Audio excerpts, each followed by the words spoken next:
I think 2024 was an amazing year for crypto, but I think that 2025 will be even better. It will be a very strong year.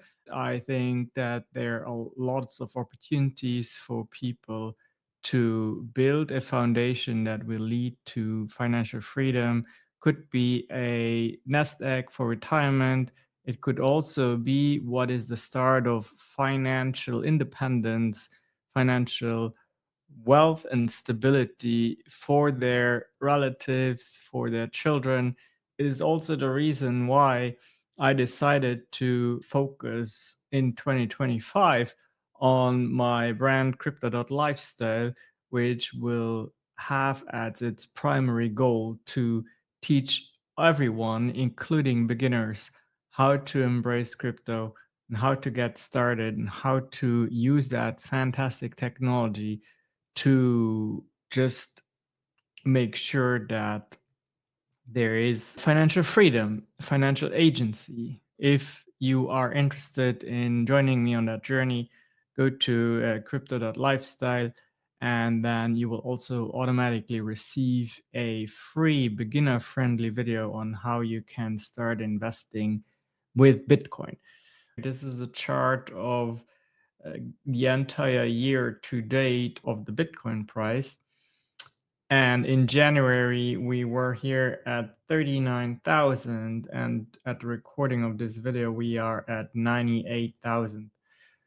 If we look at what kind of growth that is in just a year, that is 150%. I think that is phenomenal. One of the reasons why 2025 will be an amazing year for crypto, most likely the best year so far, is because we are going to have a very pro crypto government in the United States, headed by future President elect Trump, who will make sure that crypto has a welcoming home and regulatory environment and be at the forefront of what I believe is going to be the most important aspect of financial revolution in centuries. I was actually at the Bitcoin conference in Nashville, where Donald Trump came to the conference and announced that he would replace SEC chair Gary Gensler as soon as he would go into office. He has already fulfilled on that promise. The person he has chosen to be the SEC chair is called Paul Atkins. Here is Paul Atkins. He was on a podcast called Keep Your Government Hands Off My Crypto. Paul Atkins is a libertarian. And for those of you who don't quite know what a libertarian stands for, it is someone who's interested in letting the government play a very non-invasive role in terms of how it interacts with its citizens. It is there to serve and protect, but it is definitely not there to overstep boundaries. And to me, it's very powerful to see that Donald Trump, who ran as a Republican candidate, is open minded enough to pick the person who is best for the job, being Paul Atkins, a libertarian. Paul Atkins is definitely not new to the trade and new to this field. As a matter of fact, he already worked as the former SEC commissioner, which means he actually knows what he's talking about. He also has a consulting firm, and that firm essentially gives advice to businesses who want to operate in the fintech space. And obviously, you need to have a very deep understanding of the regulatory framework and of what needs to be set in place for you to operate legally and successfully in the United States. Paul Atkins spoke about the FTX case, which is often stated as a reason why crypto should be overregulated and why crypto might be bad. But what I really admire about Paul Atkins is that he knows and understands enough to say on this podcast that really the FTX was not a crypto scandal. It was, in his word, there was no proper internal governance, and the fraud that happened could have happened anywhere.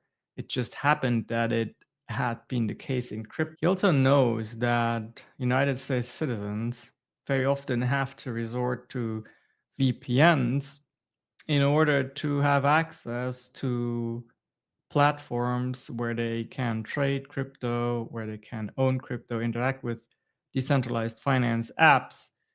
And a VPN, by the way, is a piece of technology that lets you simulate your presence in a different country. So if you have an app or a website that you are not allowed to access as a US citizen, then you can use a VPN and you can still benefit from your right to interact with crypto. And Paul Atkins knows and understands that technology, and that to me alone is really important to have someone in such an important position for crypto who understands the technology in that sense, but also who is of the opinion that it is outrageous that United States citizens have to resort to such means to execute their rights to engage in cryptocurrency markets. He makes a very good point, and I hugely respect him for saying so. He says that people have the right to take risk and to lose all their money. And we often see over-regulation. For instance, interesting investment products are often only accessible to certified investors who have over $1 million of assets that they need to prove that they have possession of before they get access to these amazing investment opportunities. And whereas everyone else who is quote unquote a normal citizen doesn't get that access. And that's just not fair.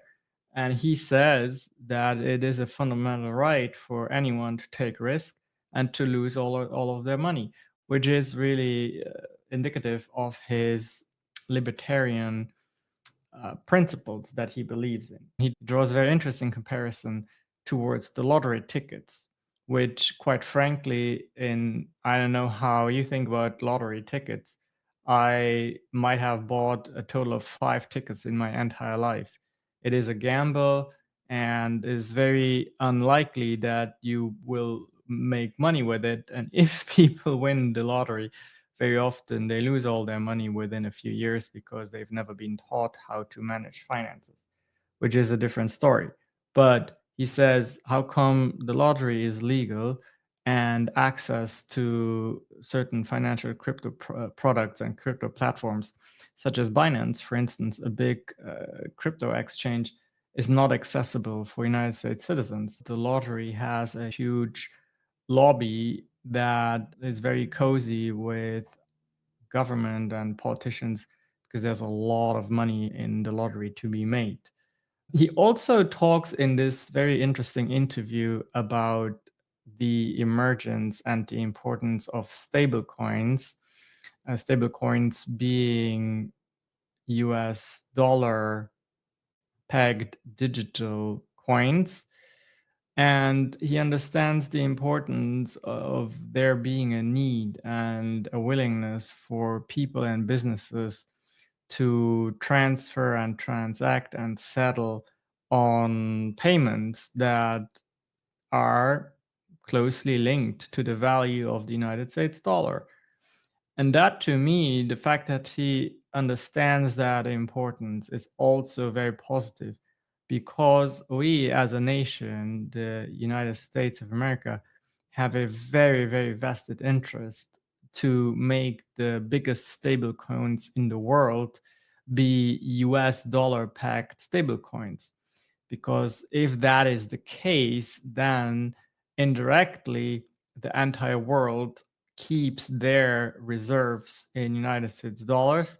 And that gives us, of course, a lot of power in international negotiation and in controlling geopolitical aspects that have peace and balance and the American interest at heart.